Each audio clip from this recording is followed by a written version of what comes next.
Alright, so question 44, getting close to the end here, says R is the midpoint of segment PS. Alright, Q is the midpoint of segment RS. Alright, so we've got two midpoints here. So obviously P and S are what we call endpoints. Okay, endpoints. So that's going to be P and S are the endpoints of the line. R is the midpoint of PS, and then Q is the midpoint of RS. So if you want to think about it, since R is halfway in between, Q would be like a quarter of the way in between.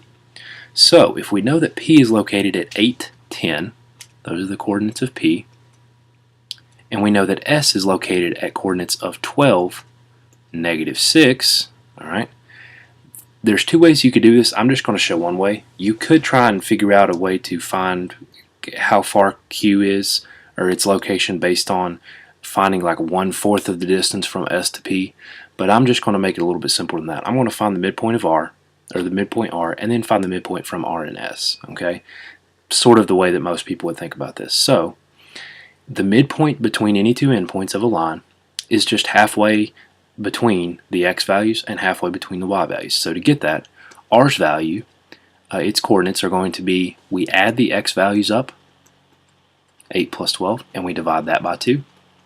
And if you remember, we take the Y's, add those up, and divide those by 2, because the formula for a midpoint, I'll write this over here, formula for midpoint is x1 plus x2 all over 2, and then the Y value is y1 plus y2 all over 2. Okay, so we just add them up and then divide it by 2. So add the x's, 8 plus 12 divided by 2, add the y's, 10 plus negative 6, and then divide that by 2. And then we're just going to simplify this. 8 plus 12 is 20, so that becomes 20 over 2. 10 plus negative 6 is 4, so that becomes 4 over 2. Alright, so let's simplify this a little bit more. One more step and we'll figure out what the coordinates are. 20 divided by 2 is 10, and 4 divided by 2 is 2. Alright, so that's the coordinates for R. Notice that's one of the answers here. R and Q definitely are not the same point, so we're going to go ahead and cancel out D. Alright.